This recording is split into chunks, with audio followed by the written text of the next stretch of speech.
میری بیٹی مجھے پوچھے نا کہ شوہر نے بول دیا چلی جا باپا کیا کروں, میں بولوں قدموں میں پڑ جا. اوئے عادل قدموں میں پڑ جا. یہ آدمی صحیح نہیں ہے باپا. ہاں نہیں, اس کے بغیر چارہ نہیں ہے. دیکھو اب جیسے آپ شوہر کو چھوڑو, اب باپ کو لو اس جگہ. باپ بولے بیٹے کو دفع ہو جا, چل نکل, کیا بیٹا بولے گا ٹاٹا ابو معاف کر دو آئندہ نہیں کروں گا, یہی بولے گا نا. تو یہ بھی بولے آئندہ نہیں کروں گی. ارے جب تک یعنی کہ وہ جھک کر نہیں رہے گی نا عورت, وہ گھر چلا نہیں سکے گی. شروع میں جھگڑے بعض اوقات ہو جاتے ہیں, آہستہ آہستہ آہستہ اگر عورت سمجھدار ہے تو ہم نے تو جو ایک ہے اندازہ, مطلب کہ بعض ایسے لڑاکے اور پھڈے باز قسم کے نوجوان, ان کو بعض اوقات عورتوں نے سیٹ کر لیا.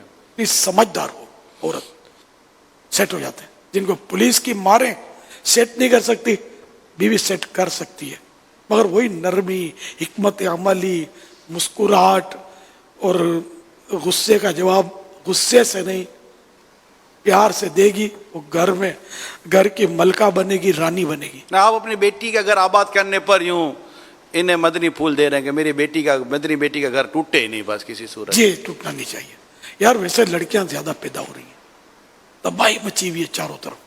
اب ایسی میں جس کی مشکل سے شادی ہوئی, لاکھوں روپے خرچہ ہوا, اور اب بولے کہ میکے میں جا رہی ہوں. کیا یار, گڑے کا کھیل تھوڑی ہے شادی یار. اس طرح مطلب بات بات پہ گھر توڑ دیتے ہیں, طلاقیں ہو جاتی ہیں. لیکن یہ نہیں ہونا چاہیے, گھر آباد رہنا چاہیے. بیٹی کا ذہن بنانا چاہیے کہ بیٹی اب سکھے دکھے ٹائم پاس کر, اللہ کرے گا تو کل اچھے دن دیکھ لے گی. اگر ماں باپ شفقت دیں گے نا اس کو, اس طرح پیار سے بھیجیں گے تو بھی گھر چلے گا. لیکن ماں باپ بولیں گے ٹھیک ہے پڑھی رہے, لیکن پھر یہ پڑھی رہے گی نا, پھر ماں باپ کو کانٹا بن جائے گی کہ اب تیرے کب تک پالیں. بعض اوقات بچوں کو لے کے بیٹھ جاتی ہیں, پھر جو ماں باپ پھر کرتے ہوں گے نا سلوک, طلاق لیے تو بولیں گے طلاقڑی چپ کر, سارا دن سوئی پڑی رہتی ہے.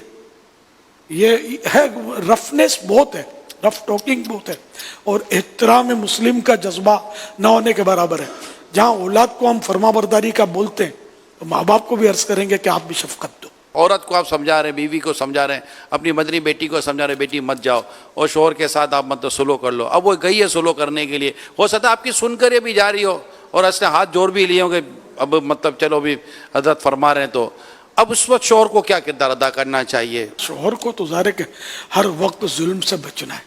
اس طرح مطلب عورت کو نکال دینا کہ جلد دفع ہو جا, نکل جا, یہ تو خطرناک باتیں ہیں, اچھی باتیں نہیں ہیں. تو شوہر کو بھی ایسا نہیں کرنا چاہیے. اور اب اگر جھک کر آئی ہے تب تو معاف کرنا ہی ہوگا. اللہ کے پیارے حبیب صلی اللہ تعالی علیہ وآلہ وسلم کی بھی سنت ہے معافی دینا. تو اگر واقعی بیوی کی غلطی ہے, شوہر کو چاہیے کہ معاف کر دے. وہ حدیث پاک میں نے کہ کوئی مسلمان اگر اپنے بھائی کے پاس معافی لائے اور وہ معاف نہیں کرے گا تو حوض کوثر پر آنا نہ ملے گا. یہ تو بیوی ہے, یہاں تو معاملہ صلہ رحمی کا بھی ہے. یہ نکال دینا کرنا یہ کوئی صلہ رحمی نہیں ہے. آپ کو بھی اگر آپ نے ظلم کیا تو معافی تو مانگنی پڑے گی, اور توبہ کرنا ہوگا. شوہر کو بھی توبہ بھی کرنی ہوگی, معافی مانگنی ہوگی اگر اس نے کوئی بلا اجازت شرعی ایسی حرکت کی ہے. تو دونوں ایک دوسرے سے معافی تلافی کر لیں اور اپنے گھر کو چلتا رکھیں. شیطان نے آ کر بولا ہوگا کہ دیکھ معافی مت مانگنا, سر پہ چڑھ جائے گی. اب یہ سر پہ چڑھے یا چھت پہ چڑھے, آپ کو اللہ رسول کا حکم ماننا ہے. اس کی برکتیں انشاءاللہ آپ دیکھ لیں گے.